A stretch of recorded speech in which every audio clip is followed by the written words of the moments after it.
Sanibona bafethu, uvane lo. So niyazazi-ke iy'ndaba regarding umdlalo weGolden Arrows okubani okuSiyanda Ndlovu.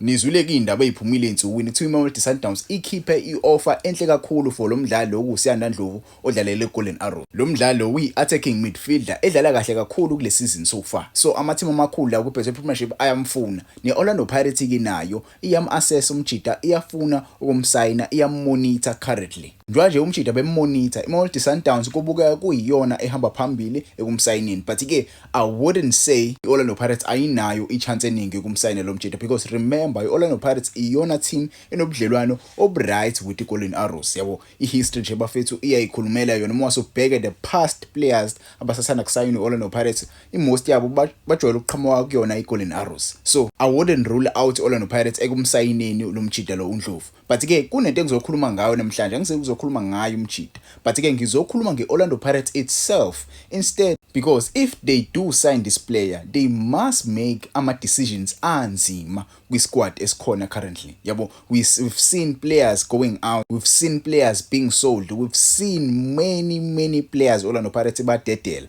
Yabo, so far sibabonile oMbokazi bedayiswa, sibabonile aboNkota, sibabonile abo-Olisanda, sibabonile aboMabasa behamba beya kumaloni, sibabonile uMonopoly Selling bedayiswa. But-ke lo mdlali lo ukuze bamsayine, remember this is not your typical player. This is one of the best players abakhona so far kuBhetway Premiership. And iposition ayidlalayo ibucayi kakhulu. There are many players abadlalayo kuOrlando Pirates abadlala kuleya position leya.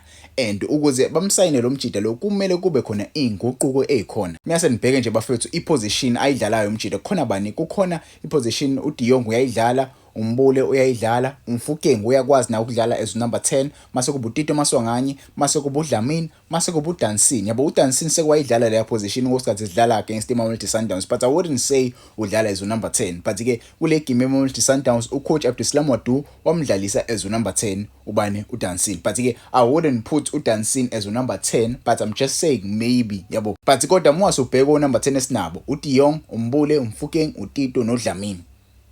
5 number 10s. 5 number 10s. You might add uDansini as a number 6. But mase wabheke lawa number 10 lawa, kumele kube khona inguquko ezikhona ukuze sikwazi ukuthi sisayine umdlali onjengoNdlovu.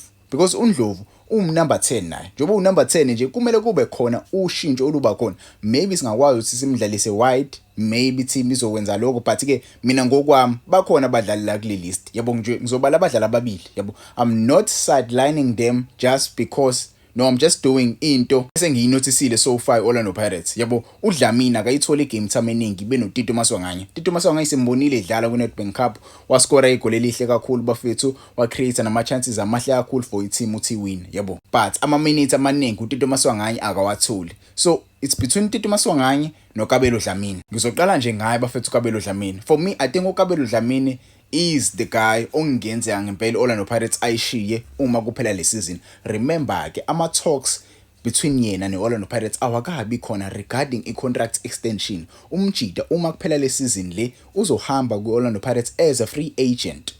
Uzoyishiya Orlando Pirates as a free agent, and lokho kungadala amafans amaningi angakhala kakhulu kulahlekelwa lo mjida lo bafethu ubani uKabelo Dlamini. Yabo, he's a good player. He's a good player. You can say whatever you want regarding uKabelo Dlamini. Yes, yabo, at times umjida akasiyona iliyo number 8 leyo, akasiyona iliyo number 10 leyo ekwazi ukuthi ibuye emuva ezosiza team imake. But-ke umjida uyalazi yena ibhola. Yabo, uyalazi ibhola, and you need a player like uKabelo Dlamini in your squad. You need a player like uKabelo Dlamini, umdlalo ozokwazi break i-defense, umdlalo ozokwazi enze i-team ikwazi ukudlala ibhola elikahle. Yabo, kuyiwe phambili kuyoshawa inqaku. You need a player like uKabelo Dlamini. Yabo. So for me, I think yena umjida akwazi ukuthi ashesha ayithole i-team vele kuBhetway Premiership uma ehamba kuOrlando Pirates. Maybe a Kaizer Chiefs might sign him, maybe a Steelers might sign him, maybe akhona ama-team akhona vele la kuBhetway Premiership angajabula kakhulu ukumbona eshiya Orlando Pirates. But-ke wena ngokwakho ungangitshela, do you think umjida kumele ayishiye Orlando Pirates? Yabo, Orlando Pirates mhlambe imdedele mase ilanda bani uSiyanda Ndlovu. Maybe ke lento le into esehleliwe vele because azikakabi khona inkulumo ezikhona regarding yena with i-contract entsha. Because imjida kumele abuye ayithola i-contract entsha benaye uMabasa.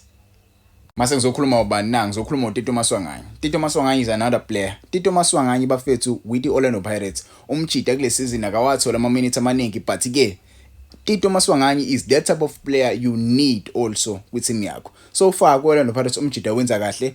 Yabo, he's leading kuma goals. I wouldn't say he's leading, but he is tied with Mbothuma with ama goals amaningi ku Betway Premiership so far. That tells you a lot about Tito Maswanganyi, even though engayitholi i-game time. But ke once include umjida umdlalisa more, uyawakora amagoli. Yabo, uyawakora amagoli, and goals is what you need for the team to win. You need a player like Tito Maswanganyi. He's that player kuma central attacking midfielders with now currently. He's different than number 10 Snabo. Yabo number 10 Snabo currently goArlando Pirates. Yes, ngiyambona umfukeng currently wenza kahle umjida uyakora, uya-assist, but ke umjida unawo ukuthi akore, unawo ukuthi assist. Yabo noma inini nje uyakwazi ukuthi akwenzele lokho, and uTito Maswanganyi for me umjida mina ngamgcina ngimdedele uDlamini. But ke abanye bangasho ukuthi awuvani ungamgcina kanjani uDlamini, ungamgcina kanjani uTito udedele uDlamini. Guys, you have to look at both of these players. uDlamini usehlala isikhathi esiningi with Orlando Pirates. Yabo ukuhlaleni kwakhe uDlamini with Orlando Pirates,